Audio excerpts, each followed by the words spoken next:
GOCC UK. Exclusive interview. This is the raw cast on the streets.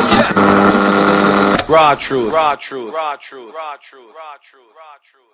All right, everybody. Shalom, shalom. Welcome to another broadcast of the Raw Truth, aka Rawcast. All right. Another interesting broadcast we're gonna be running here this evening. We're not in the normal studio settings. I know you know the part two. We had a live audience. We actually sat down in a restaurant, or a place of food, and to put it, yeah. And we sat down here having a discussion, and it's very interesting for the people who I have here. We're gonna be talking to. All right. But before I give too much away, I just want to say all praises to the Most High in the name of Yeshaya.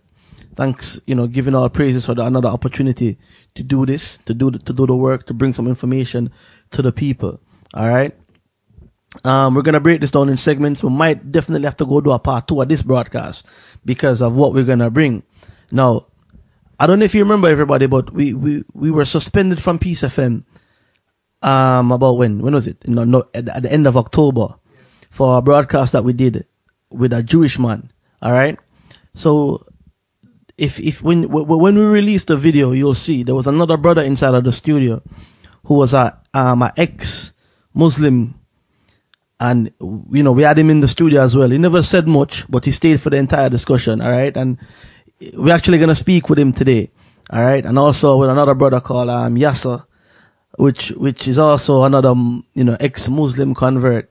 And we're gonna speak to them with some information that they have regarding Islam coming forward. I know Brother Yasser saw the Imam Bashir debate with Elder Gabar in New York. Actually phoned me up. When was it? Yesterday you called me up speaking about that. Now check this out. What was so funny about this meeting that we decided to do? We're gonna meet in town in a cafe and do the interview. Now, on arriving at the cafe in the town center, we run into the brother who was the Jewish brother who was on Nathan, who was on Peace FM the night when we got suspended, right outside having a cup of tea when we showed up. You with me? We have a bit of video clip of him as well going off his head as he did on Peace FM, and we're gonna put that up as well. All right. So this show is supposed to be a very interesting discussion. I got two very interesting guests with me here that can bring forth a lot of information regarding Islam. Some of it you're gonna have to go back, write it down, maybe stop the broadcast, stop the show, go back and listen to it, and then to get the information. But hopefully we should have a very good, very productive evening with the brothers. All right. So first, brothers, welcome to the Raw Truth, aka Rawcast. All right. I know it's different from the Peace FM studio that was in the last time, but the equipment work and we're doing it live outside. All right. Thank you for the welcome, and shalom to everyone. Shalom. All right. And if you don't mind, just go ahead and tell the listeners who you are. Yeah, my name is Sami, and I'm ex-Muslim, from Pakistani background. Okay. All right. You want us hand the mic over to Yasser, mate? Yasser, give us an introduction. Yeah, shalom, peace to all the families out there. We're all one people, and we need to remember that first and foremost. I'm an ex-Muslim. My name's Yasser, and I'm in search of the truth. And I'm trying to read all scriptures and edify my mind. And today, hopefully, we're going to help the people to decide for themselves. All right. Okay, everybody. So you heard it here. We have packed up show tonight. All right. So let me go straight to you, Sammy. All right, bringing it up because the last time we spoke, you brought some information out that regarding the Quran and its authenticity, and the origins of Islam. Being you that one was born into this religion, you came to some knowledge, by reading the Quran, actually finding Christ and so on. You care to just, tell the listeners about that for me? Yeah, basically from the Muslim sources, we come to know that how Quran was compiled, and we come to know that the early sources tell us that Quran was, first of all, Muhammad himself, he was, as we read the Quran, Surah 157, it says that Muhammad couldn't able to read and write, and he was completely uneducated man, and if he couldn't write it, obviously he had to find somebody who can write it down, and then it's like because it's one of the sources, it says that it's like Muhammad's ability or like his memory was now very good, and there is a couple of ahadiths regarding about that, which says that Muhammad lost or forgot his own Quran, and when somebody was reciting that, and he said, well, Allah bestow his mercy because he reminded me of such and such verses, So basically from there we can come to know that Muhammad's memory was not very good, If his memory was not good, and then how he can remember every single surah and verse from where they can read and write it down, So hold on, let's just stop there. So you say Muhammad himself had to ask somebody to recite the Quran for him, or remind him of what was written in the Quran. Yeah, actually there is what's it called, there is a hadith regarding about this, so people, those who are listening, so they can understand and verify it. I'm trying to dig out that hadith which says that Muhammad himself was not able to what's it called read and write, and his memory was very short. Right. And at the time of Muhammad, as we know, that Muhammad never write it down, and he never compiled any Quran, Right. And there is a narration, I read the ahadith, it's from the Sahih, means authentic, and it's from the Bukhari. It's hadith number 558, and it's a narration from Aisha, that Allah's apostle heard a man reciting the Quran at night and said, may Allah bestow his mercy on him, as he has reminded me of such and such verses of such and such surahs, which I was caused to forget. Now there is a same thing, which is another hadith, which is a Bukhari again, and it's number 562, and it's again narration from Aisha. The Prophet heard a man reciting the Quran in the mosque one night, and the Prophet said, may Allah bestow his mercy on him, as he has reminded me of such and such verses of such and such surahs, which I was caused to forget. Sorry. Which I was caused. So it's Muhammad himself is the source which God has provided it, and according to the Muslim sources, the angel was Gabriel, so-called Gabriel, So basically, it's like the angel was coming down and teaching him everything in the cave, Right. And obviously he was, as the sources said, that he was not able to read and write, Right.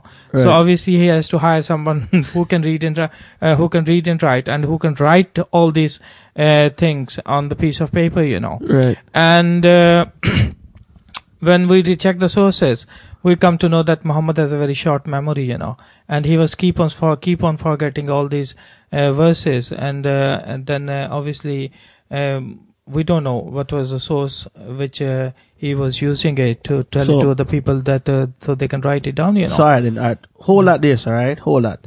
And just for the reference, give me Sahih Bukhari. What's the numbers? It's the number is Sahih Bukhari. Sahih means authentic, which is verified, and it's narrated by Aisha, and this is from the what's it called? The number is 558 and 55. Let me check this again. Volume 6. Bukhari, volume 6, and number is 562. One is 558, one is 562. And as we go on with this broadcast, I'm gonna when you bring something out, I'll ask you for the references, just so that the listeners them can then go. Yeah, back. obviously, what we are talking here about. Yes. Is we are talking with a full reference, Exactly. full background from the Muslim sources. We are Exactly. not making anything from ourselves. Exactly. Even the listeners wants to check it. Yes. They can, by all means, they can check it. So going from here, so then, right? Yeah. Saying that, okay, obviously then Muhammad did not write the Quran. Obviously, that's a given then. So where did the Quran come from? What's its origin? Who wrote it? Where is it? Well, that's a very interesting question. Well, now we come to know that how Quran was compiled and how the Quran came into the existence is basically at the war of Yamama. When there was a war at Yamama, and the Abu Bakr came to Umar and he said, we need to compile the Quran, and he said, why you think so? And he said, because of the heavy casualty. The people are dying over there, and those who have been recited the Quran, we need to collect it and we need to pile it up. We need to compile it, And he said, it's a very interesting thing, what he said it. And he said, how you can do something which Allah's Apostle did not do it. The Umar replied it in return of that to Abu Bakr, that how you can do that when Allah's Apostle cannot do himself, you cannot do it that, So, by this, they have, they have little chart about it, how we need to compile it, and then obviously they compile it. And then they have, at the time of Abu Bakr in the war of Yamama, they have, the verses called the people, those who have recited it, and whatever they find it, and those who have been reciting it, they found them, and then they asked them to give us all these verses of the Quran, and then from there they compiled the Quran. So Abu Bakr, give me a time period on Abu Bakr. When was he? What was Abu Bakr was the first Khalifa after Muhammad, After Muhammad. Yeah, remember that the little Aisha. Right. Yeah, no, one of the wives of Yes. Muhammad, who was married. Muhammad write on a marriage contract with Aisha at the age of 6, and he consummated that marriage at the age of 9. When she was still very young, Wow. And that he was called the Aisha's dad was known as Abu Bakr, and he was the first Khalifa after the death of Muhammad. Right. So he was the next man in charge after Muhammad. Exactly. Right. So he said no, because the people who recited the Quran were dying. He said that it was a need to be written down. Right. So these people never weren't writing it from anything. They were actually reciting something then, so to speak. Well, obviously they were before that. It was people, those who have memorized it. Right. And they collected it from them, But then there is another problem that people, those who have memorized it, actually they were dying in the war of Yamama. Right. And there is another hadith which says that is what's it called, when they try to find out from them, and much of the Quran they've either forget it, as we know that the memory of Muhammad was very limited, and either they have verses called they were died in that war, and then much of them was lost at that time, Right. So Abu Bakr, and so going back to the question, Abu Bakr commissioned these men then to start writing down the Quran, writing down what they believe, what their version of it was, then, so to speak. Yeah, Abu Bakr actually said it to them, so to recite it. Right. And whatever they were reciting it, to put everything in the writing, So we're talking, and to compile it. And Ubay bin Ka'b was the best of the recitation of, according to Muhammad. According to Muhammad, who? Ubay bin Ka'b was best of the recitation. Right. And Muhammad once himself said it, that if somebody wants to learn Quran, yes, he has to learn it from Ubay bin Ka'b. Right. But whatever the Ubay bin Ka'b was reciting it, actually, was called, they never put everything in that Quran, Right. Whatever what's it called? Ubay bin Ka'b. Ubay bin Ka'b. Yeah. Right. Whatever he recited, that's not what Abu Bakr put down. So Muhammad's best reciter was Ubay bin Ka'b. Ubay bin Ka'b. Ubay bin Ka'b. But whatever he was reciting, they never put everything in the Quran, There is what's it called? I read that hadith to you. Even Umar said, Ubay was the best of us in the recitation of the Quran, yet we leave some of what he was reciting. Yes, we leave it. We leave it. We leave it. Okay. It, yeah.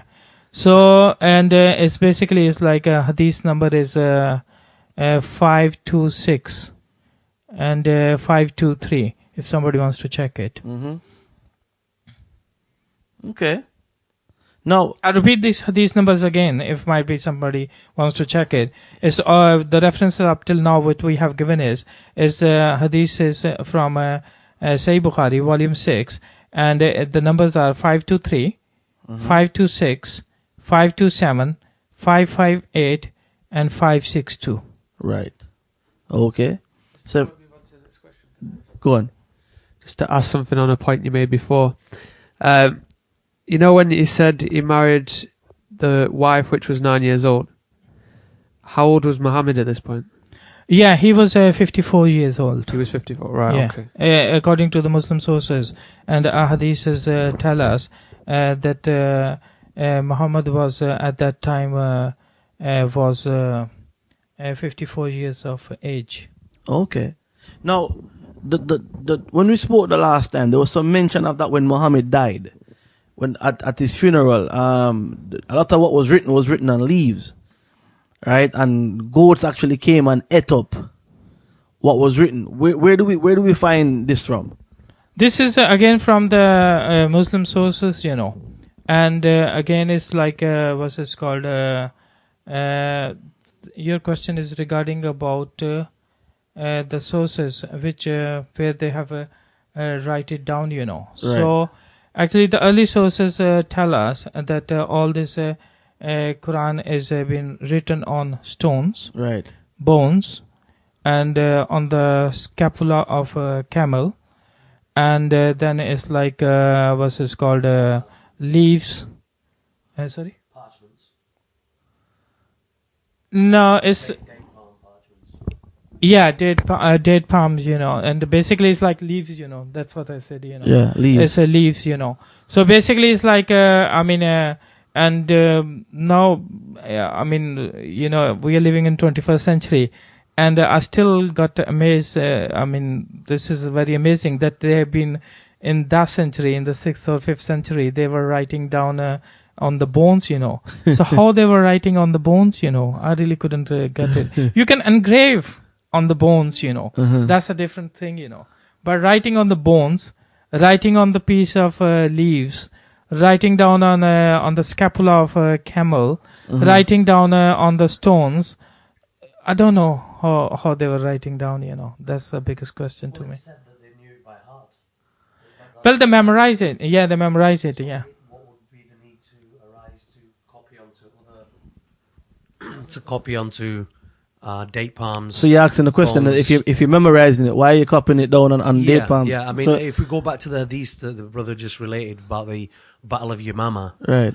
there was a lot of hufas of the Quran that were slaughtered in the battle. Right. And the hadith, as it states, is indicating that the thought was that let's compile a book together so that we've got the words of the Quran, because if more hufas are killed, we'll end up losing lots of the Quran. Right. So, there's verses that are missing. And going back to the point that you're making with regards to the goat came and ate the verses, Right. that there's a hadith in the authentic Sahih Bukhari again. I haven't got the actual reference for it, but it's definitely in there. And that alludes to the fact that a goat came and ate from under the bed. Yes. Some of the verses of the Surah of Ar-Rajm, which is the I think- stoning verse. I think. It's a Sunnah Ibn Majah.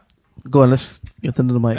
What you have quoted is the reference is Sunnah Ibn Majah, Book of Nikah, Ahadith 1934 to 1944.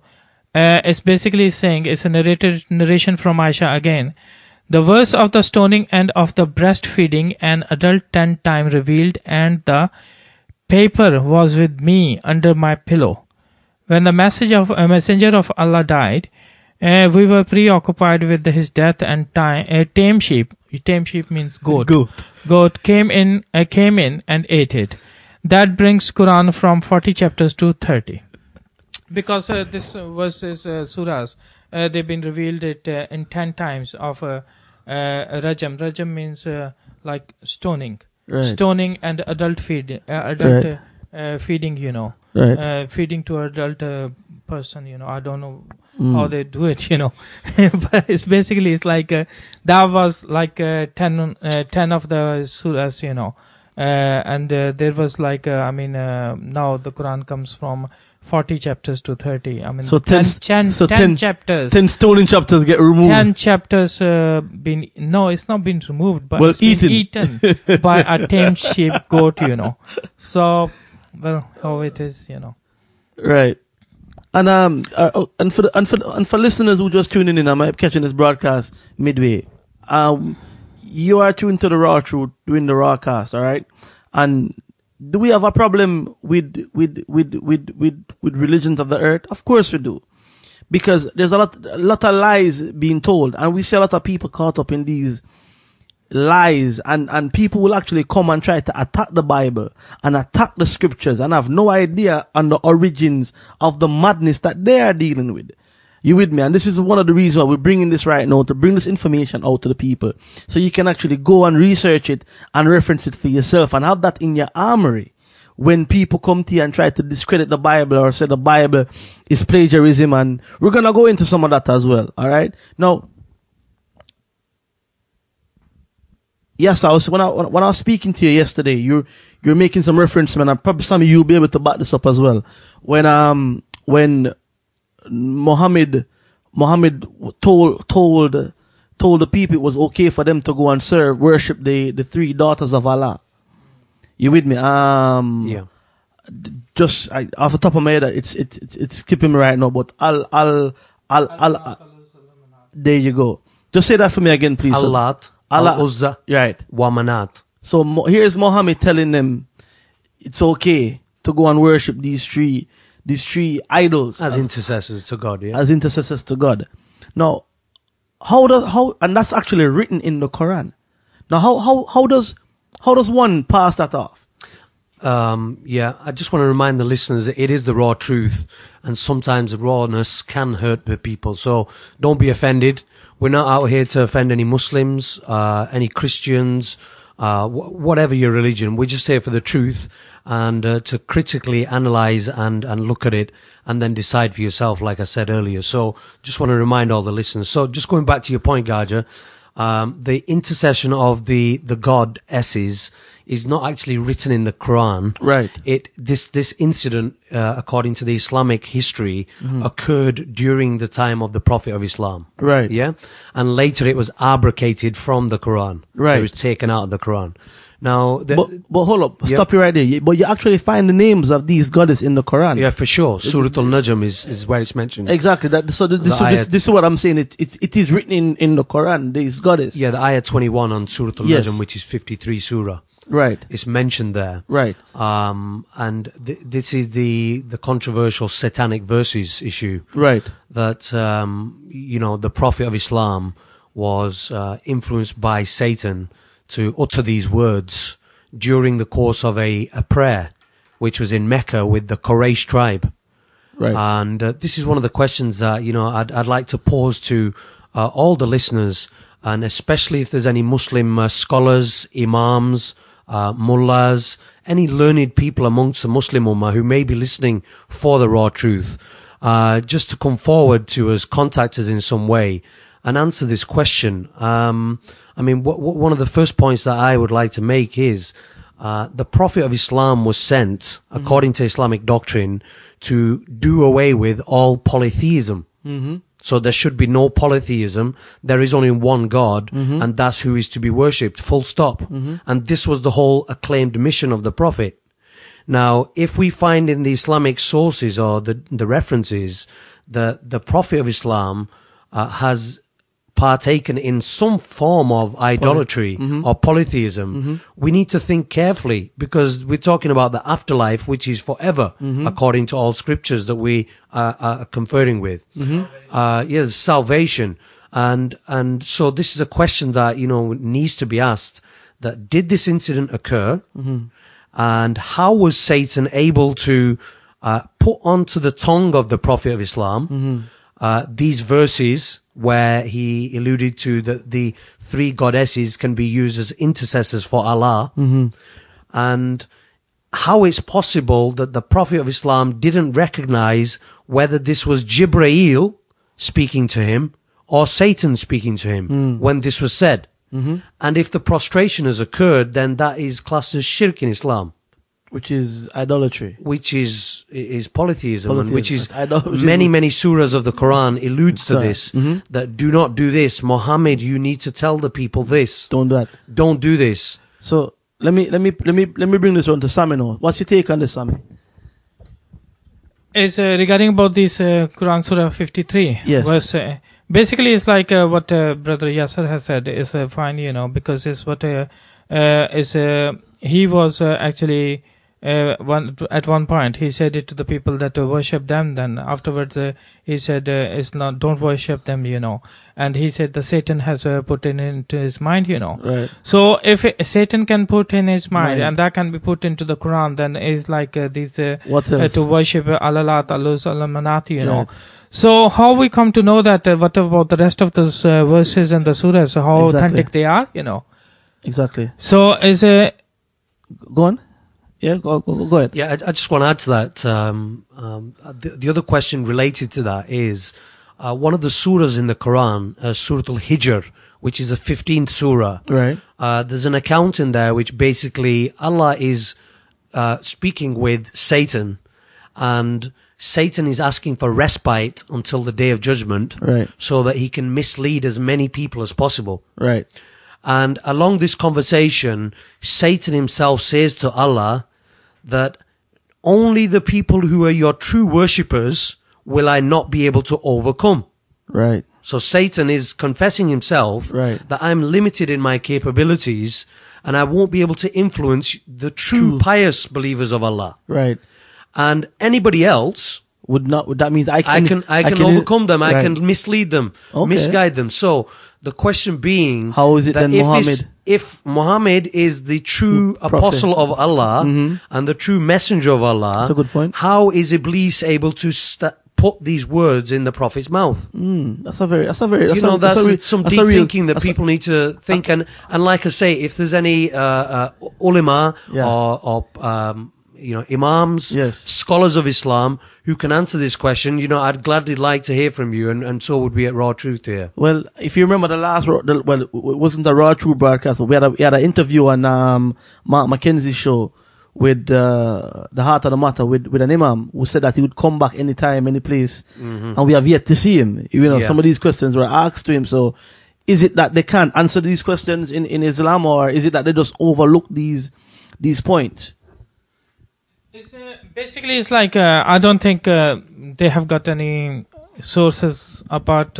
I mean, whatever the sources is what we are quoting here, Right. that if Muhammad is, and the brother Yasser has already said that if he's inspired by God, and then obviously he has to speak the God's language, but unfortunately here Quran and Muhammad is not talking about the God's language, and they is clearly saying that these words have been put into my mouth by the Satan, Right. So if these are the words which has been put, and we know Muhammad has been possessed by the demons, Muhammad has been the magic worked on him, and when people ask him what type of magic he has and how it happened, and they said it happened with the comb, the comb which they brush it with the hair, So it's basically it's like these type of works.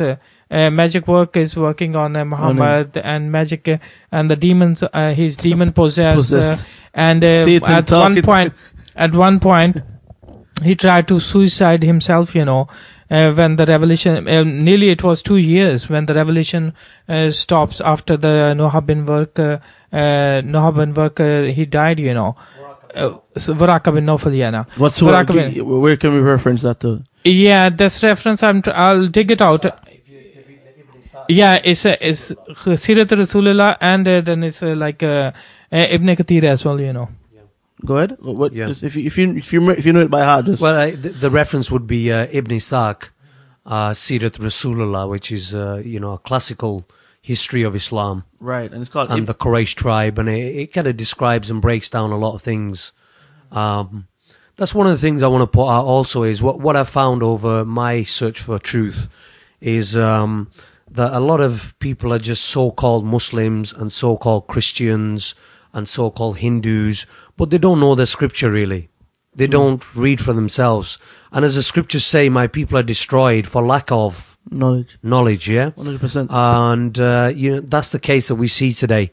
And, on the quest for truth, certain things that you come across, you can see where the history lies with that. And then you have to reference that with the biblical history as well.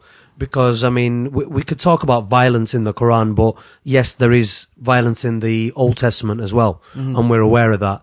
So, there's certain things that I'm looking for, to find that what is showing the truth. And the teachings of Christ, for me, have resonated with me and sat right and shown me that that is the way forward for mankind if we're to live together and be united as a people. Well, one of the questions I asked, right, or one of the questions my elder proposed to some Muslim was that, okay, what good has come to the earth since the advent of Islam, since Islam came on the scene? Give us one good. What good has come from Islam? It was a resonating silence. It went quiet. No one could answer the question on that. And you're right. If mankind go back to the law, statutes, and commandments within the Bible that's written down, this world would be a better place. This world would change literally overnight, because it tells you in Exodus 31, and I think it's verse 18. Correct me if I'm wrong. Where it actually, let's go get that. Right, the commandments. Let me just make sure I got it right here. Exodus 31. I think it's 18, if I'm not mistaken. Yeah, that's the one. Go ahead, Ak. Read that for me. You want me to start at 18? Yes, sir. The book of Exodus, chapter 31 and 18. And he gave unto Moses, when he had made an end of communing with him upon Mount Sinai, 2 tables of testimony, tables of stone, written with the finger of the Most High. So the commandments were written with the finger of the Most High. It is flawless. You understand me? It is perfect. You understand me? There is no camel bone, man carving, nothing on. There is no leaf. The commandments was written on with the finger of God. So it is perfect. If mankind came back to that, you understand me? We would not have all these problems that we have in the earth to this day. You understand me? That's right. And Islam is a product of people looking to form them own thing instead of conforming to what was already there. You understand me? This, when you go into, and when you look at what's written here, a lot of what's written, you can find it already written that predates it from the Hebrew scriptures. Christ tell you that, all the prophets prophesied till John. You understand me? Why do we need another prophet? When we look at what the Messiah did, there's who else can come after him to do anything else better? Mm-hmm. You with me, or doing it? You understand me? So all of this is leading people to hell. And that's why even Christ tell you that, in the end, a lot of people gonna come and say, Lord, Lord, have we not done things in your name? And he's not like, no, move. You workers of iniquity. To make you know that this earth, the devil has deceived this world. Get me that out of Revelation, please. Revelation 12 and 9. All right. The devil has deceived this world. People are deceived. And this is why we have to bring the truth out. And one of the fastest growing religions in the earth is what? Is Islam at the moment. Exactly. Islam is the fastest growing religion on the planet. But the recent surveys say that Islam is not basically is not the growing religion. What is it?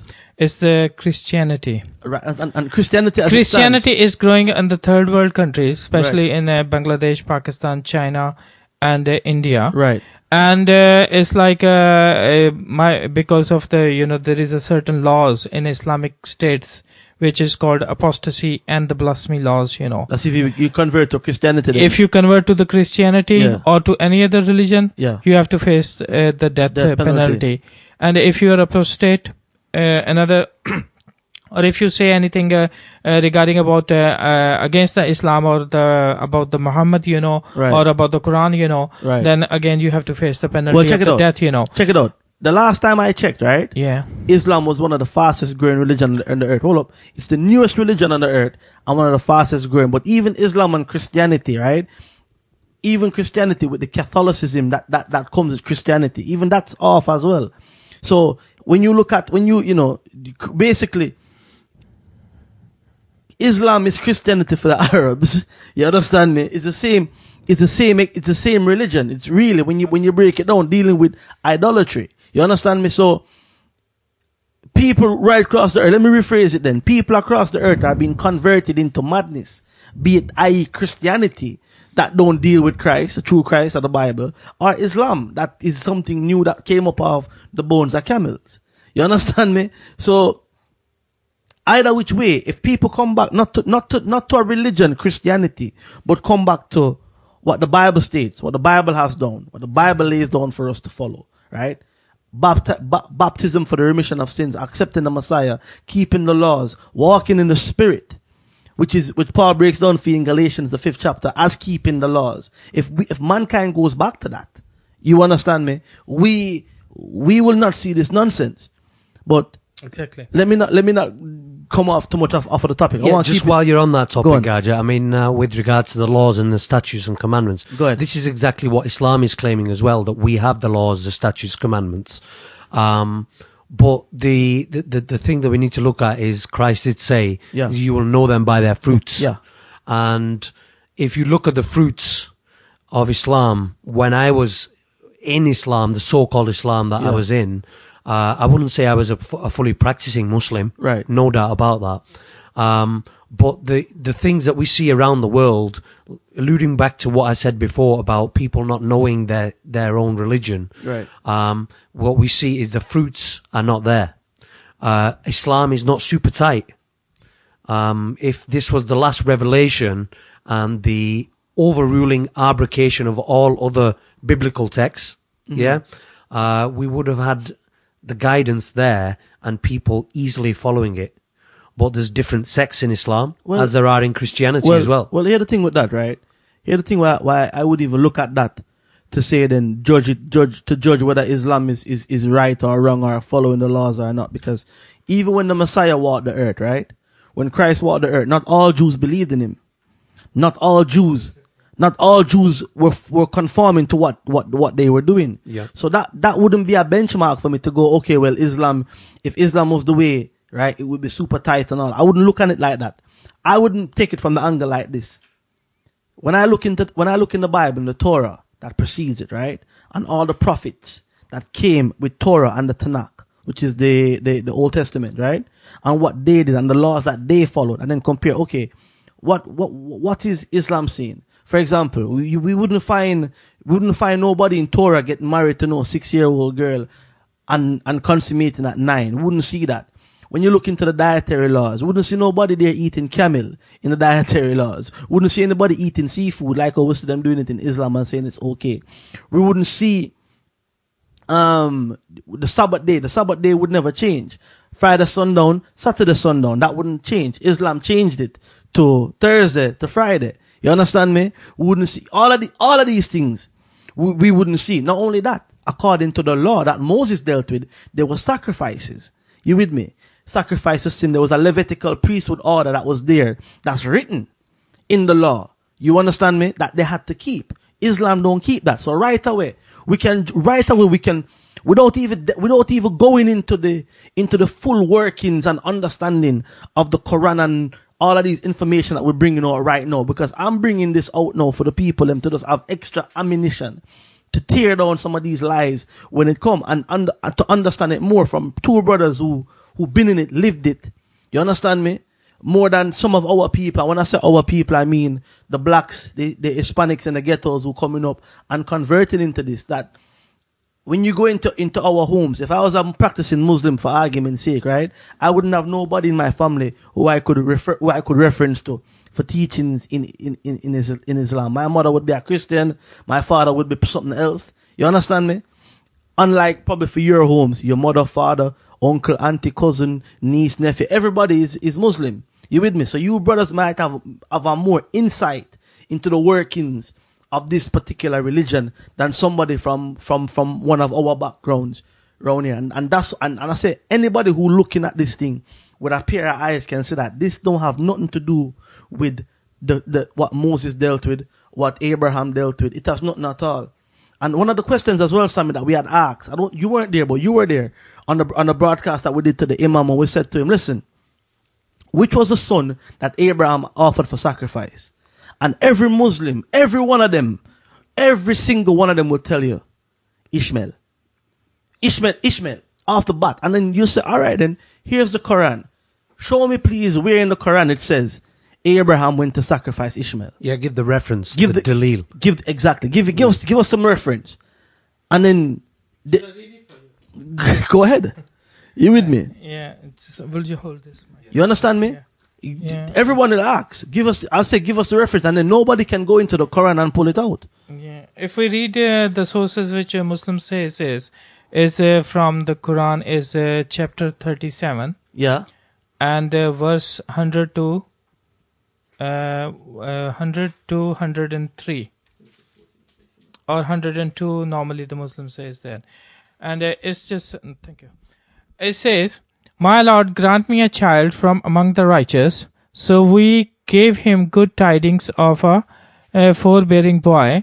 And when he reached with him the age of accession, he said, O my son, indeed I have seen in a dream that I must sacrifice you. So see what you think. He said, O my father, do as you are commanded. You will find me if Allah will of the steadfast. If Allah's will of the steadfast. So basically in these verses, when you never find any reference of the Ishmael or Exactly. the Ishmael name down there. I know, it doesn't say. And if you read, the Bible in the Genesis. Ishmael the wild man. Ishmael is the wild man. Ishmael the... And he was grown up in a wilderness. Yes. And he was a archer, known as an archer. Yes. And by name, the sacrifice is been named as Isaac. Yes. In the Jewish scriptures. Yes. Which is the Old Testament. Yes. And in the New Testament is two places down. One is in the Hebrews, chapter 17. I think it's chapter 17. Hebrew chapter, I think it's verse 17. So there it says that by faith, Hebrews 11 you're Abraham referring sacrificed Isaac, yes. Hebrews 11 you're referring to. 11, 17, yes. yeah. So it's basically, it's like by name, it's been exactly there. And one of the other. Well, this is a question I always ask Muslims. Where in the Quran does it say Ishmael? It doesn't. And then, and I ask this question, in some way to provoke. I am provoking someone when I ask him this question, right? Because let's say, for example, let's say in the Quran, right? It did say Ishmael. Let's say it was written in the Quran. It is Ishmael, right? Then what they would have to show me then now, what a Muslim would then have to show me is, okay then, where in the Torah, right, does it say it went to sacrifice Ishmael?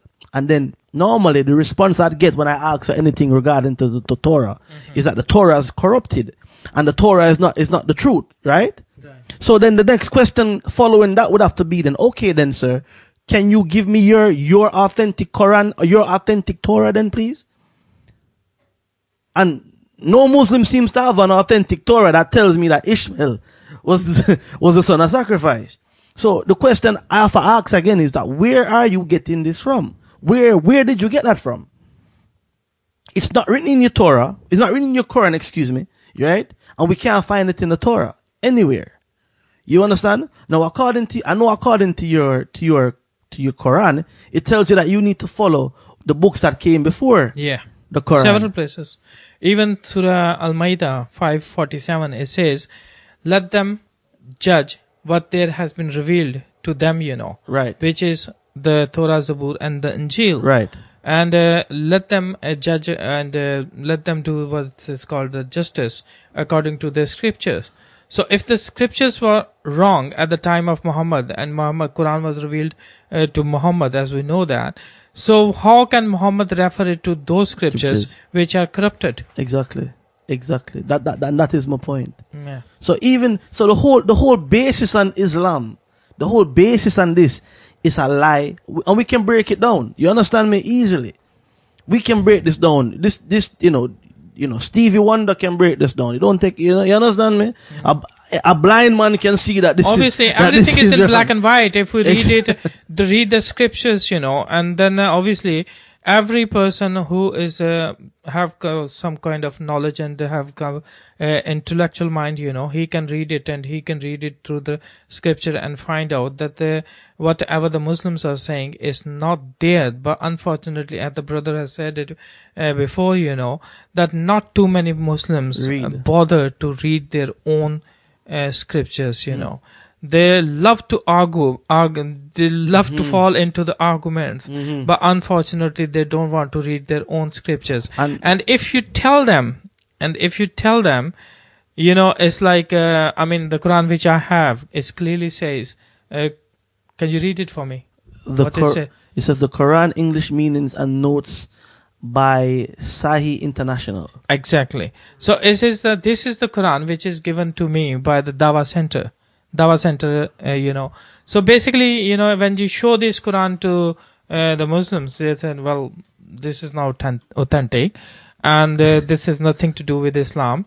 And many of them, they have accused me that you have made this copy. You made a copy. You made this copy, And I said, well, I got a lot of accusation regarding about that, when you show it to the my brothers Muslims, And when I show this copy to one of the imam, and it was the same time when they were sacrificing the lamb and having this, Right. And we get together in some places, and I asked them the same question: from where did you get this? The sacrifice of Ishmael, because it was not according to the Bible. I'm not saying according to the Bible. Even the Jewish scripture says that it's not Ishmael. It's the Isaac, and by name it is given by the Isaac. And one of the imam, he told me a very different story, very long one, and he said, well, it's because the Ishmael was the eldest one, Right. so that's why we believe. It's not. He never said it. That is written in the Quran. He said we believe. Or is their own assumption in it. But that's the thing, though. I would accept that if you came to me and said, "Well, yo, listen, we just believe that." Then all right, I can't argue with that. I can't argue with you based on what you believe. Yeah. That's your belief. Good. That's good. But we need to establish that what you believe is not written anywhere. That's what I'm saying, having a believing faith is different thing. But if you are believing something, then obviously you have got some hard evidences. Yes. But when you see, when you ask about the hard evidence, Yes. they give you these verses from Quran Surah 37, 100 to 102, And when you check these verses, Yes. you don't find the Ishmael name down there. And, well, you can make stories, whatever you like to do it, with that. But basically, it's like the sources which you are giving us is never, ever, or once been ever mentioned that is Ishmael's sacrifice was happened, Well, check this out, son, and something just come to my mind here. You saying that, right? And what you're saying yesterday about reading. Christ is actually mentioned more time in the Quran than Muhammad, isn't it? Yeah, the Quran mentioned Muhammad 4 times. And Jesus has been mentioned 25 times. And Moses has been mentioned in the Quran say about 92 times, so above 90 times. Right. So I don't know the exact figure. And the Satan has been mentioned in the Quran about 90 times or 92 times. So what I was saying is, and going back to what you were saying yesterday about reading, right? And I know you found Christ by actually reading your Quran. Your Quran actually going into the Quran, and you saw Christ being exactly, yeah, right. So we are fair thing to say then that if Muslims actually went into reading their scriptures, it will actually lead them back to the Messiah, to the original and what was there from the beginning. I think the same thing happened to you, Yasser, isn't it? You looking into what was written in Islam that actually led you to Christ. No? Yeah, for sure. Islam believes that Christ was the Messiah and he's the word of Allah. And so does the Bible. Right. And the big point that we need to look at is the death, crucifixion, right, death and resurrection of Christ. Right. and Islam denies this, that this has happened. Right. So this was the difference that really got me kind of start to investigate Islam, realizing that over time I was just a Muslim by name and not a Muslim by following. And so looking into the Quran, and I still am, looking into the Hadith, and I still am, I'm finding things which, like I alluded to before about the Satan being able to cast upon the tongue of the Prophet. These things I find very hard to believe, especially when I look at the writings of Christ in the Bible, and Christ is driving out demons from people. No demons are coming near Christ. No, They're actually crying out and saying, look, don't do what you're going to do to us. They realize something is up with this soul, and something is powerful with this soul. And, that's what I wanted to hear about Islam. But on research and investigating, that's not the case. And like I say, I'm putting it out there, if there are any Muslims listening, please do contact us if you have any answers or any reconcile upon this. I've certainly looked at the chronological orders of the Quran as they were originally revealed to the Prophet of Islam. The Quran that we have today, through my investigations, praise the Most High, is revealed that, the verses are not in the same order as they were originally revealed. They're in a different order. Right. And according to the Hadith of Islam, the angel Gabriel, for 2 years finalized these verses and the way they were to be put in the Quran as we have it today. But that's not the order that they were revealed in. Now, I tried to reconcile the whole issue of the satanic verses by looking at the earlier verses that came preceding the verse of Surah Al-Najm and Surah Al-Hajj. Okay? And trying to reconcile it in a way that if there was no verse saying to the Prophet that there should be no idolatry or no pagan goddess worshipping, then maybe the Prophet didn't know. Maybe he didn't know at this time because he was coming out of a period of ignorance and jahiliyyah. So he wasn't aware that I've got to keep it to the one God. Right. Okay? But looking at the surahs in the chronological order, there's verses pertaining to no idolatry, keep it to one God, Allah is one. Right. So the Prophet would have obviously known these verses. Right. And he would be aware that Allah is saying that keep my deity as one, and there is under no circumstances do you compromise this. And this is what a lot of the wars of Islam have started over, the jihad. That we're not compromising on that oneness of God. Right. And so, again, it's very hard to believe that the Prophet could make this error. And we have to contend with this. And the Quran states in Surah Al-Hajj that people who have a problem with this have a disease in their heart. But I'm searching for the truth, and I see that, hang on, if this book is supposed to be holy and written before anything was created, Right. then how can this incident have occurred Right. beforehand, and we've got idolatry worship in the final revelation of Allah, That was supposed to be the perfect one. which is supposed to be the revelation that supersedes all revelations, but yet the history is showing something different. But this is why I said to you before that Muslims, they claim their religion is the truth, and they want to believe their religion is the truth, and we do what all of us do. But you've got to search the scriptures for the truth. As Christ said, search for the truth, and the truth will set you free. And the truth is very easy.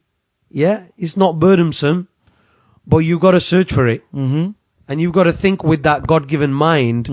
We go about doing our everyday lives and aspiring for big houses and cars and this technology and that technology, but we're not looking for the scriptures, what the wisdom is, the hikmah, for people of different language who are listening. That we are being told by the Most High. And so when we look at this scripture and going back to the Quran and the Surah Al-Hajj and Surah Al-Najm, this incident is very, very strange. And it's something that we need to think deeply about. So then we can conclude then that the conclusion of the matter is that we can discard this then. We can come out of this and actually go back to what's there with Torah, Tanakh, and the Gospels of what you call the Injil. We can go back there and we can keep it there to that, and we can find the truth there. With that being said, let's take a quick break. You've been listening to the Rawcast, episode 3, Breaking Down Islam. If you want to get in contact with the show, email us at rawcast144@gmail.com, and we'll be right back after this.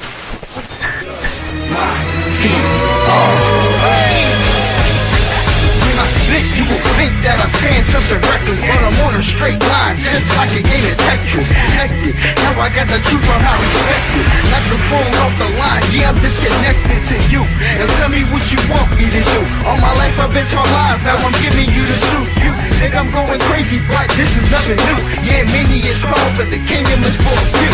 And I'm not gonna stop, cause I know what I gotta do. I gotta keep on going till my body is renewed. Baptized in the fire, man, I hope I make it through. And when I spread the word, I'm hoping that you get it too. And I'm trying to make it better, but I'm feeling really weather. We supposed to be together when I felt was like whatever. Took my heart like an acceptance. I'm praying for a blessing. Hoping that I'll be accepted in the kingdom. I'll be blessed. I touch my feet up. Just plant your seed and let the most I give the increase. Touch my feet up. Just plant your seed and let the most I give the increase. Religion is a hoax, in the Greek it means to hold down, bind and control. But when I tell my people, they don't wanna know. They'd rather hold on to the lies they've been told, paying homage to Satan and they can't let go. The deception they bought it, ignorance and pride are spirits I'm at war with, but I'll never forfeit. Who'd have ever thought it? Anyone can talk it, I just wanna walk it. I know how you feel and your flesh is saying no, but your spirit is still willing. So remember you've been given the strength to succeed. You were made in His image. Fight for your dreams. You're bright like a beam. You shine your dwells within, so move aside and let Him shine out. Praise the higher with a loud voice, shout it out. But please believe me when I say time's running out. So draw for your sword, pour the sword, step and read it out. I touch my feet off.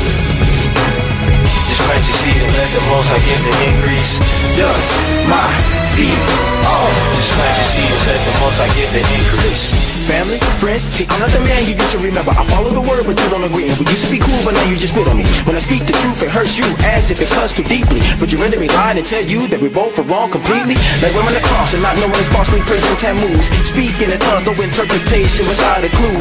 And we ate swine, so blindly mistaking it for food. Yeah, we thought the sun was okay to worship on Sunday too. See, I'm not perfect, but at least I'm trying, and you should too. And consider the fact that religion's whack and it's not for you. See, one word, one God, one truth, and that's not hard to prove. But you rather be Christian or Muslim, praising the Kaaba too. If you follow Christmas, Thanksgiving, Easter, you got it twisted. Ain't no sacrificing the devil's gonna make you heaven sent. Gee, and I'm wondering if you actually taking heed of this, but you just ignoring the fact that you chose to live in sin. I dust my feet off.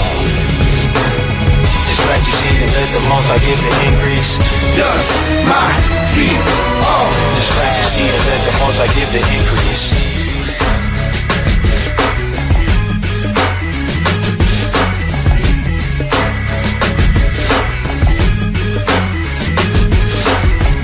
Raw truth. An exclusive interview. Alright, we're back. This is the Rawcast, Raw Truth Podcast. And we're going to go straight back into it. So, what was it that you were saying, Sammy? As brother has mentioned it, that the Quran and the Muslims, they always deny regarding about the crucifixion of Jesus Christ. Yes. So remember that there is only one surah in the Quran, or one verse in the Quran, which is Surah Al-Nisa 157, which is only one verse, 40 words, which deny regarding about the crucifixion of Jesus Christ. Right. But before that is like, Surah 287 and all the rest of the verses. They said the Jews were in habit of killing the prophets. And, according to the Muslims, what the point I want to make it here, according to the Muslims, Jesus is one of the pious prophet. Right. So if Jews were in habit of killing the prophets, how they can spare Jesus Christ, Because according to the Muslims, They kill all the prophets, Yes. and they were habit of killing the prophets. So why why they never kill this one? Why they never kill the Jesus, Good point. And second is like, basically, I asked this question, to be very honestly, several times, 1,000 times, even in the, as to the all Muslims, those who make this verse saying that Jesus was never died on the cross, Well, we know that the earliest scriptures are all the canonical gospels, including the 14 letters of Paul, all the prophecies of the Old Testament Go on. and the prophets before that, Jesus, all the pagan, Jewish, secular, historical, archaeological evidence, all the 6 illegal courts before the crucifixion prove that at the time of Pontius Pilate, Jesus was crucified. Yes, we have got tons we can find it in secular history. Yes, 100%. We can find it from the secular history. We can find it from the biblical history. Yes. We can find it from the archaeological evidences. We can find it from the canonical gospels. All things. These are the tons of evidences down there that the name Jesus person was there. He was at the specific time of the Pontius Pilate. He was there, and he died on the cross. How he was died. Yeah. Everything is mentioned. Everything is mentioned in the sources. There is a lot of evidence. So, imagine that. Quran is like 30 chapters. In that 30 chapter, it's just only one verse come all of a sudden in the Quran. No previous knowledge, no backward. After that, there is no history or knowledge after that. There is no reference before that. There is no reference afterwards that how things happen and this thing. All of a sudden, it's just come 40 words in the Quran that Jesus was not died. And he was not died on the Quran. So my biggest question to the Muslims is that, dear Muslims, please give me the historical and the archaeological and the hard evidence from your Quran and or from the Muslim sources, and please let us know that why Jesus was not died on the cross. Yeah, that's a good question. It's like whenever we do these interviews or talks, we always seem to have a lot of questions going out there with no answer. I mean, what you just asked tonight, Sammy, right? Is a new one to it, to the list of questions. And also what you've been saying as well, Yasser. And even from when we had spoken to the Imam and the question, and you have always, and let me say this on record, you have always put it out there to the listeners, to any Imam, any scholar, to actually come forward and bring something. And we have not yet to this point. I think this is the 3rd or 4th interview we're doing together, Yasser, and we still have not had any feedback. You with me? And basically, it's like we are together here. Basically, it's not to, as Brother Yasser has said, we are not against any race, religion, or anybody. We are not here to criticize anyone. We are not here to judge anyone. We are not here to change anybody's religion. All we are here is, this talk show is just only to clear what's is called to give the right message to the people, to find the truth, and as brother has quoted it from the John 8 verse 31, that Jesus himself said, Jesus never said that like Muhammad said himself that if someone, in Quran it says clearly that no one is allowed to ask any questions, but praise the Lord that Jesus said, don't hesitate any questions. If you have any questions, by all means ask it, and when you find the truth will set you free. Praise the Most High. Yeah. Praise the Most High. All right, and I'll tell you what, listeners, you are tuned into the Raw Truth, the AKA Rawcast, coming in live on what we call we're gonna put this on as Raw Truth on the road, right? On the streets. We're with brother Sammy and brother Yasser. We're having a little discussion about Islam. You with me? And we'll be right back. Hold up. Go ahead. You gonna say something for it? I was just gonna say we're broadcasting from the highest steeple for all the people, yeah. So peace and blessings to everyone, yeah. I like that. And praise the Most High. We have this opportunity, and we're not out to hurt anybody. We're truly in peace and love, yeah. And we want the truth. All right. So yes, everybody. Definitely we're gonna have to do a part 2 to this, because what I'd like to have, we're gonna try and contact that Imam. You still have his contacts. Imam Bilal. Bilal. We need to have a discussion. I set up a scenario where we all sit down here and we do a part 2 of this discussion with him there. I've tried to ring him, but I've no had answer. No answer. Yeah, you ask him a question. Hopefully, if he's listening, he can get back to us. That'd be great. Thanks. We'll be glad to hear from. Now from the Imam Bilal, we are quite happy to hear from any any imam, any Muslim, or any Muslim scholar, or any Muslim person who can answer us, because we are trying to find the truth. True. And so that's why this is the sole reason why we are here. All right. Yeah, another thing I just want to add is another question I have, really. Go ahead. Predominantly for the Muslim community. If Islam is the truth and the way, we should have peace on the earth right now. Ooh. And that's not the case. And the other thing is, if Islam is the truth and the way, then it should eliminate all evil, as Muslims are instructed to do. But yet what I find in the hadith, and according to a lot of Islamic doctrine, it is the Messiah, Christ, who will return and destroy the evil one. Wow, interesting. And the evil of the world. That's interesting, isn't it? And that's a question we need to contend with again, that why is it Christ, And not Muhammad. who was only a prophet for Israel, by the way, according to the Muslim doctrine, has to come back and destroy the Dajjal, which is the evil-eyed one, yeah? Very interesting. And, I mean, the Islamic doctrine says that he comes back as a Muslim. I must add that. But the question is, why he and not Muslim, and not the message of Muhammad, the Prophet of Islam, and the Quran, which is the wisdom, which is supposedly the word of God. Muslims need to reconcile and come back to the living word of God. That's right. Because that's how we all need to be, in peace and unity, and that's the most important message That's right. that we want to get out of this, yeah? That's right, man. That's right. And then everybody, you are listening to the raw truth. Go ahead, Sammy. Yeah, before we were talking regarding the magic work on Muhammad, you Yes. know, and there I said I'm going to give you this hadith numbers if somebody is Sure. interested and he's Go very ahead. keen on it and they want to look on it. I'll give you 3 hadith numbers, and there is Bukhari volume. Is it volume 2? It's a volume 2, number 658, and it's again narrated by Aisha. A man called Labid bin al-Asam from the tribe of Bani Zarek worked magic on Allah's apostle until Allah's apostle started imagining that he had done a thing that he had not really done. So this is one source. And the second one is again from the Bukhari, number 660, narrated Aisha. Magic was worked on Allah's apostle so that he used to think that he had sexual relationships with his all wives while he actually had not done anything. He is under the effect of magic. So this is the second hadith.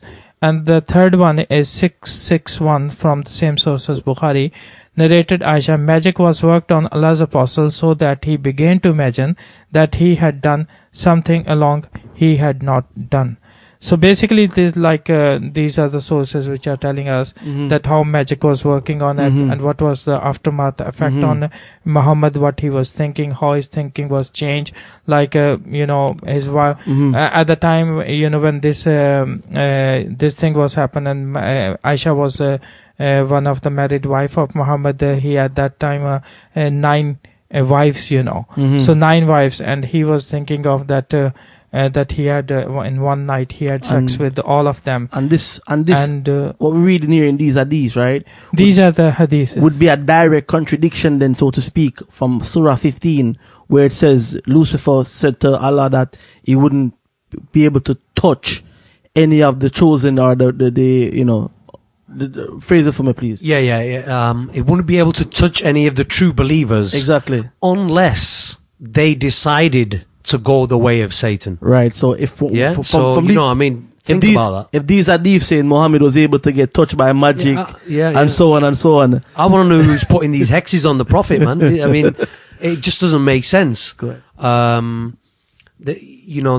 I speak to some Muslims and they say, well, this was an example for the rest of the people of mankind that the black magic is possible to do on people. And so it was an example to give you that it's possible, it can happen, and you need to keep tawakkul of Allah, which is, the God, yeah? But it just doesn't make sense, it doesn't add up. Especially when I said before that Christ is driving out demons from people. You know, Exactly. and there's exorcisms that are performed in the name of Christ. You know, if that's the case. There was nobody putting no spell on Christ at no point, you know. That was happening. But go ahead, what are you saying?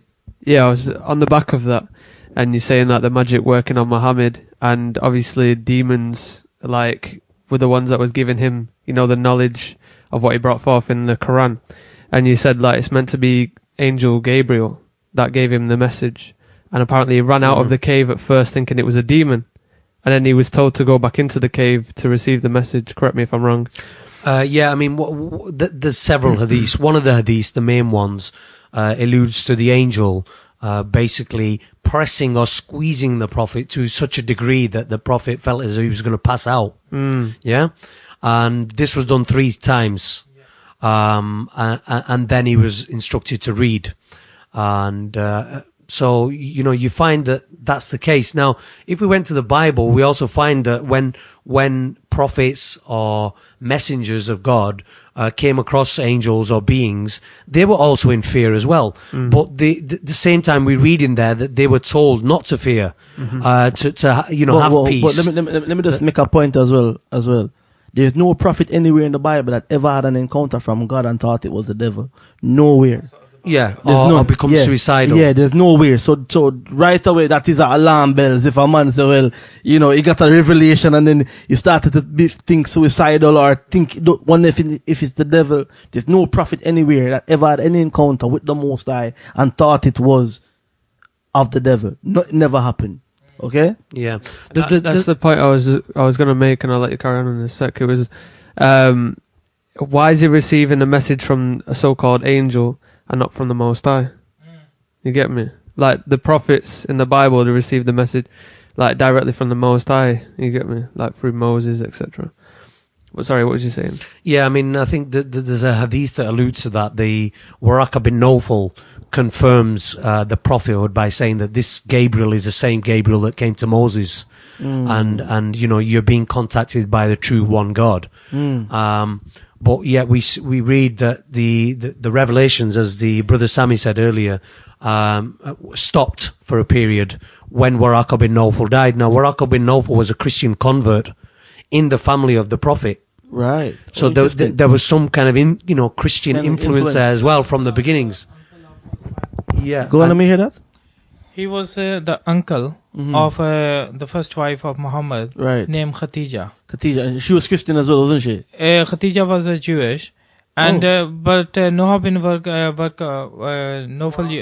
bin Nawfal, whether he was a Jew or whether he was a Christian, Right. but he was basically it's like what he has to do with the revelation of God. You know, if Muhammad was getting revelation through angel Gabriel, and he was getting it through from from the Lord. You know, if Waraka bin Nawfal died, why they been stopped, and why he was suicidal? What he has to do with with these divine messages? You know. And one more thing which I spoke it early on, I like to add it with the reference now, because I said that at the time of Muhammad, people start changing the Quran. Even Muhammad, when he was living on the face of the earth, and remember that what we talked with before, you know, that the Quran was not compiled at that time, you know, and it was compiled at the time of first time Abu Bakr, then it was then Uthman burned all manuscripts. He got it from Hafsa, and 833 AD that Hafsa Quran was burned as well. Then afterwards the Uthman sent all these manuscripts and he said this is the authentic Quran, you know. And then after period of time, you know, then there was a Dhamma and Kasra was being put because it was before that it was Kufi text, you know. So it's basically it's like at the time of Muhammad, people start changing the Quran, you know. So there is a from the volume 6, book 61, number hadith number 523 is from the Sahih Bukhari, narrated Al-Aqma. While we were in the city of Hamas in Syria, Ibn Masud recited Surah Yusuf. A man said to him, "It was not revealed in this way." Then Ibn Masud said, "I recited it in the way before Allah's apostle, and he confirmed my recitation by saying, 'Well done.'" Ibn Masud detected the smell of wine from the man's mouth, so he said to him, aren't you ashamed of telling a lie about Allah's book? And along with this, you drink alcohol, liquors too. Then he lashed him according to the law. So basically, it's like what is the hadith is saying that at the time of Muhammad, even Muhammad was on the face of the earth, he was not died at that time. People has been start changing the words of the Quran, and they've been adding or subtracting or whatever they were trying to do it. They were changing the Quran, you know. One of the things that we found, and I remember I was going through this with you, Yasser, is we went onto the Al Islam website. And I sent you the link to that. Sahih Muslim. Yeah. Going into hadith number 525, Sahih Muslim. And that's actually on the Saudi Arabian website. You understand, man? I got that reference from Christian Prince. You with me? That's who I got that from. I never, I came up with it by myself. I got it from, he did the teaching on it. He goes deep, doesn't he? Yeah, Christian Prince. It does. And if you've not seen him, anybody there, go and find Christian. Check him out. He goes in. He goes in, he speaks Arabic, and I got that from him. And it speaks about intercourse with the dead, intercourse with children, pedophilia. It goes into some really disgusting stuff. And then at the end of it, it tells you about washing. And every Muslim I speak to about this, right? Every Muslim will ignore the fact of what we've just read and just say, well, it's telling you about washing, and you should wash. As if, the acts are okay themselves. Exactly. So, but it's the ablution that's more important. So why do you think? And we're gonna, we're coming to that part. We're gonna have to wrap it up very soon. Why you think that this is so? That is it that pedophilia and necrophilia and all are these things done in the Quran?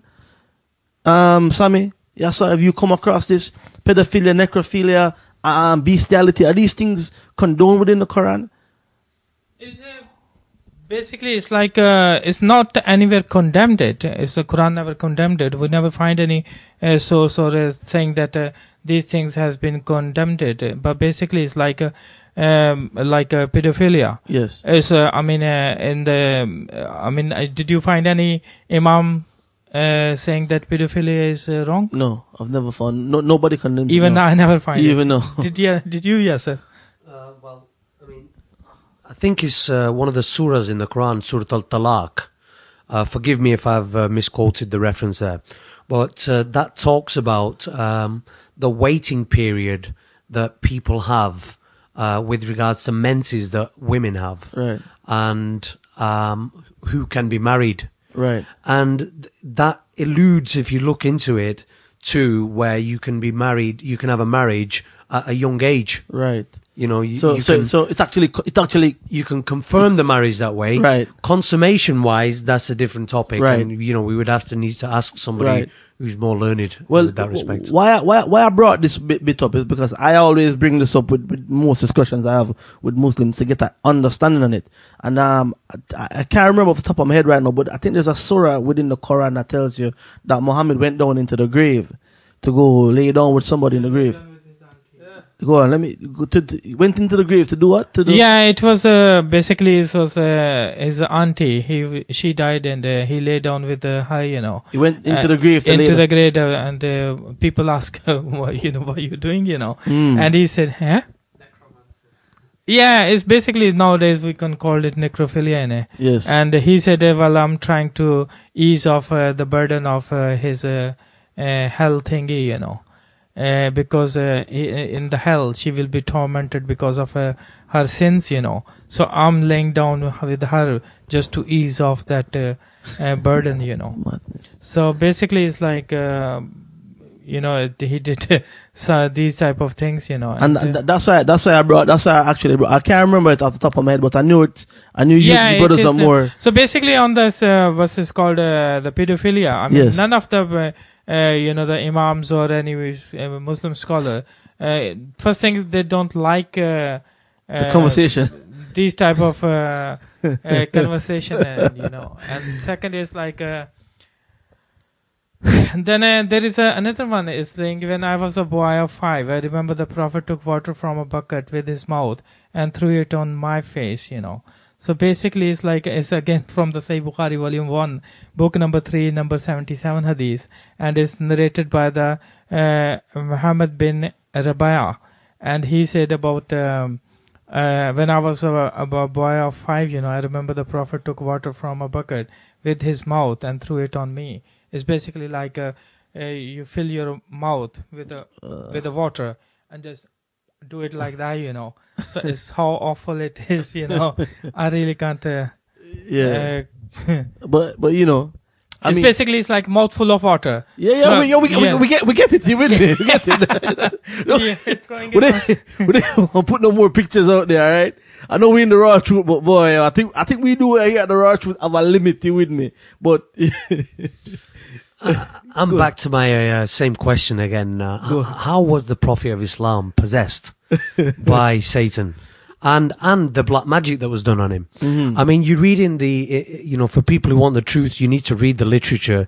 You read in the literature and the sources, the Sahih Bukhari, Sahih Muslim. The Prophet was asked about the Qareen, and these are jinns that are with every man. The Prophet of Islam said that every Muslim has a jinn with him. right, And the companions asked the Prophet, even you, Prophet? And the Prophet said, yes, but Allah has made my jinn a Muslim and he only tells me good things to do. Okay? Now, if that's the case, how did he get possessed? well, how did he get possessed? You read in the literature that the Prophet of Islam he had some kind of medical procedure done to him where he was cut, his whole body was cut in two. From from the sternum up to the navel, Right. and his heart was opened and taken out. The first incident occurs while he was a child, Right. and the angels apparently washed his heart out with snow and took out the clump of what Satan had put in his heart. So the Prophet was purified from a young age. And then in the literature again, we read that at a later date, the companions asked, Prophet, how did you know that you was a prophet?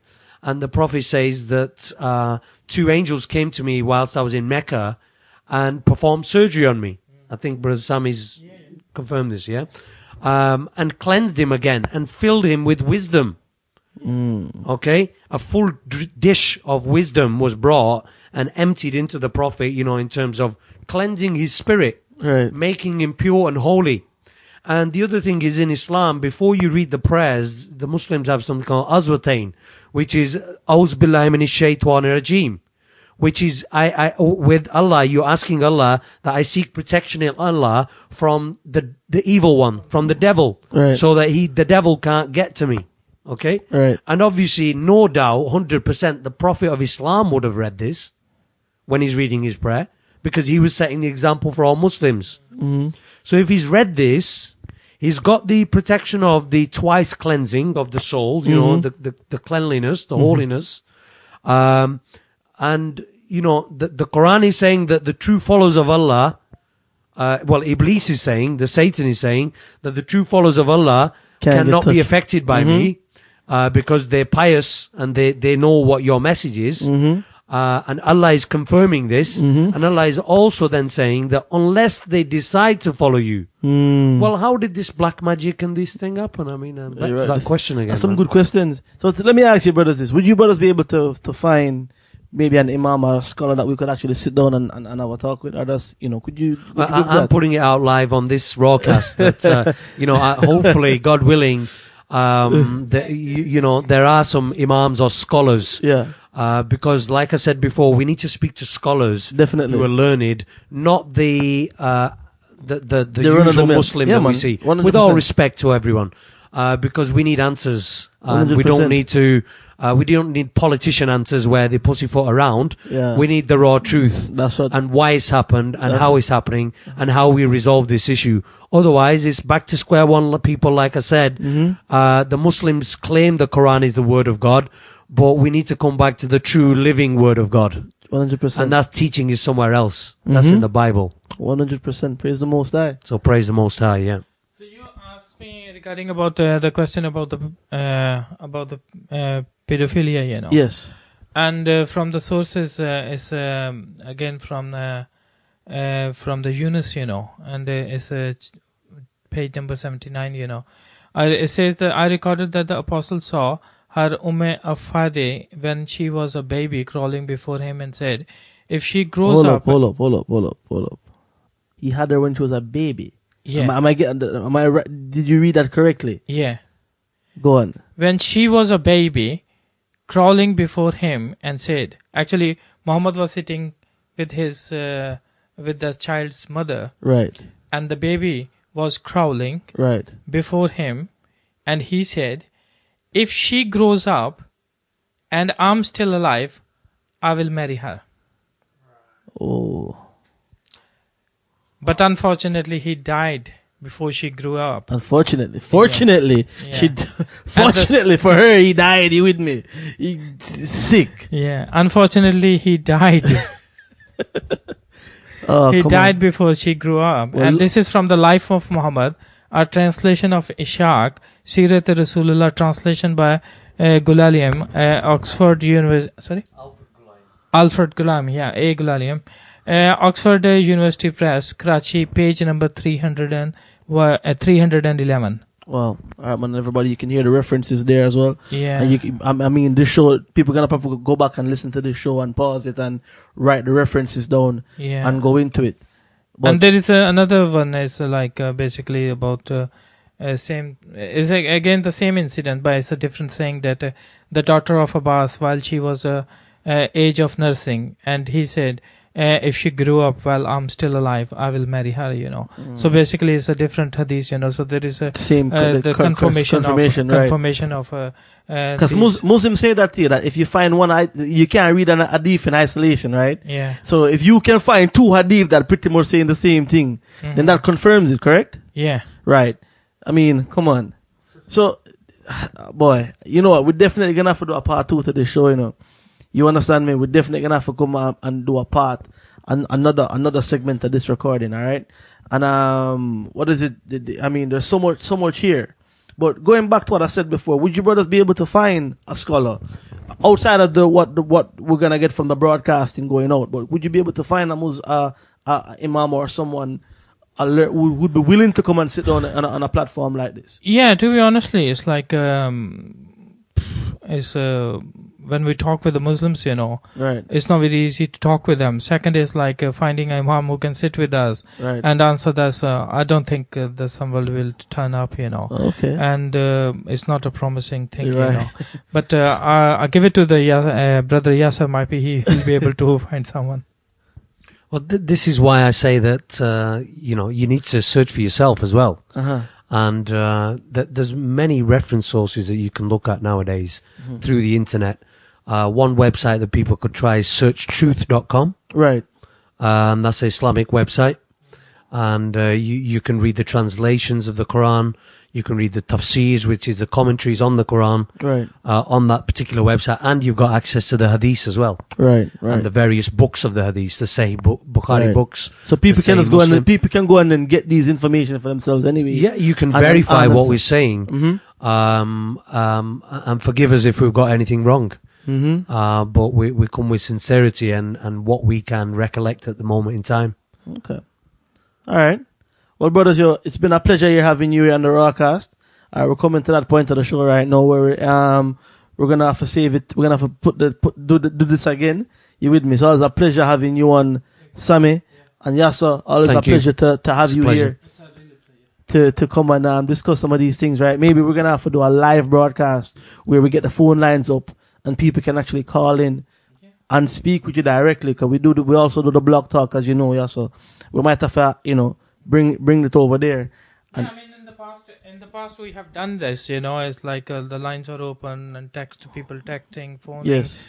asking all these type of questions, Yes. in future if we are more than willing to do this, so we can do live broadcast and people can ask a direct question. So Yes.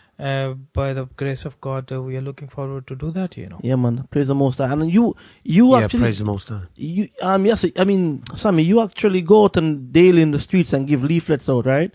Is there any way anybody can, you have a website or anything anybody can look at, no? Well, it's a website. Is basically we don't have any website, Right. but it's basically if somebody wants to get in touch with it, it's a CS_UO@hotmail.com. Okay. It's a CS. It's all in small case. It's an email address cs_uo@hotmail.com. We are there all the time. People are asking questions. Most of the people, as you said, we are giving the tracks into the city centers and everywhere. Yes. So people normally get in touch with us, and always they come back and ask different and various questions regarding about our faith and their faith. And we are more than happy to accommodate them. We answer them back, and if it's required, we come out, we see them, and on a regular basis, Okay. So basically, it's like if somebody wants to get in touch with us on cs_uo@hotmail.com, by all means, you can do that. And don't hesitate if you have any questions, if you have anything to ask, or if you want to tonight's material, if somebody wants what we have ever discussed from the beginning till the end, what we have discussed regarding about the ahadith, regarding about the sources from the Quran. If somebody wants to verify it and they want to know it more about it, give us an email, and we are happy to send you these sources back. Okay. All right. So, like I said, once again, brothers, thanks for coming for this broadcast. Yeah, and thank you. And what I'm gonna do for this one, normally the next segment we go into the music review. We're not gonna do the music review for this particular show. Why? Because I want everybody to come and listen to the information and not be distracted by anything that was brought forth tonight. All right. So it's gonna be a special broadcast, Raw Truth in the Streets. All right, and saying Tawada, which is thank you. All right. Tawada. And shalom to everyone listening. May the Most High keep and protect you until we speak again. All right. Shalom. Shalom. Shalom, and thanks so much. Good night. Cheer. Let's get it. Let's get it. Zion. I'm coming home to Messiah's throne, the Father, Son, their kingdom come, their will be done. Zion. Mount of truth for the Lion of Judah and Israel, he's married to her. Zion. I'm coming home to Messiah's throne, the Father, Son, their kingdom come, their will be done. Zion. Mount of truth for the Lion of Judah and Israel, he's married to her. I'm living a lot less for self, the stress of this world I got less. Let's see him, tell him God bless, wish him the best. Hit them with some truth if they choose to listen. The word is free for those who can't afford to pay attention. Dirty world, dust my feet and keep it pushing. Seek truth and keep on looking. The evil's jokes and the proof is in the pudding. No need to bite into it, spill it on the table. Use your sword and slice right through it, cause that's how Christ would do it. Spawn till your strike is fluid, knowledge moving, truth influence, righteous oozing. The life will add his light into it. Brain stem, deep rooted, right inducing. Musical mind seducing, until his world is vibing to it. Many call, few chosen, so a lot opposing. More falling, less holding. Cornerstone, you save your soul in. The way is the light of life. Open eyes won't be surprised. Closed minds, they lie with the devil in disguise. Zion. I'm coming home to Messiah's throne, the Father, Son, their kingdom come, their will be done. Zion. Mount of truth for the Lion of Judah and Israel, he's married to her. Zion. I'm coming home to Messiah's throne, the Father, Son, their kingdom come, their will be done. Zion. Mount of truth for the Lion of Judah and Israel, he's married to her. The world's colder, ice block of boulders on your shoulders, driving to death, and I'm the chauffeur until it's over. But I'm taking no directions, lessons sent from heaven with blessings. I conquer every weapon of the devil's henchmen. So I'm aiming high on Zion, Lord bites me like a python. Take my own cross like the one the Messiah died on. Focus saving souls is my motive, until the hope is my control of this rotten hole is busted open. Thought provoking, eye opening, truth so potent, you feel it in your bones and they make you wanna save your soul then. Take you to the ocean, put you in the water, crucify the flesh and start to put your spirit in order to see the border of the heavenly gates. Choose where you lay, no fate, just fate. Now it's yours to take, put it in your face. Next move you make, is it your last today? If so, where will you go when your soul pass away? I'm coming home to Messiah's throne, the Father, Son, their kingdom come, their will be done. Mount of truth for the Lion of Judah and Israel, he's married to her. I'm coming home to Messiah's throne, the Father, Son, their kingdom come, their will be done. Mount of truth for the Lion of Judah and Israel, he's married to her. Reverse the curse, Jacob got it the worst. Put our slave ships and spread across 4 corners of the earth. It's time to rise and leave the streets. Free your mind from slavery, the ghetto mentality, imprisoning your state of being. We kings and queens, chosen seed, not human beings. Far above porch monkeys, divas and G's. Diffuse the self-destruct, it's up to us. Changes gradual steps until you press that button. For life is really nothing. No kind of man to understand. We'll all be damned if we were sent a blemish land to free from sin. So in him is righteousness. When I don't get no self-respect, later bet you regret. Matter of fact, I know it always better than that. Your spirit's loose on evil juice. Your mind is going on something wrong. So much weed and mollies. You're living drugs and life's a hobby. So wake up from your sleep. The end times are on the creep. Zion is alarming. Messiah is coming with his army. Zion. I'm coming home. The Messiah's throne. The Father, Son. Their kingdom come. Their will be done. Zion. Mount of truth for the Lion of Judah and Israel. He's married to her. Zion. I'm coming home. The Messiah's throne. The Father, Son. Their kingdom come. Their will be done. Zion. Mount of truth for the Lion of Judah and Israel. He's married to her.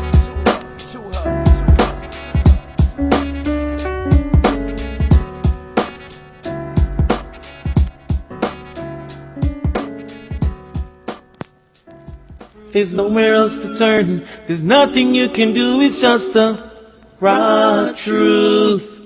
Teaching us our Bible and our history like we never knew. Raw truth. Showing us the lies and all the snares of Babylon pulled. Raw truth. It is nothing but the raw truth. Raw truth. Raw truth. Raw truth. Raw truth. Raw truth. Raw truth.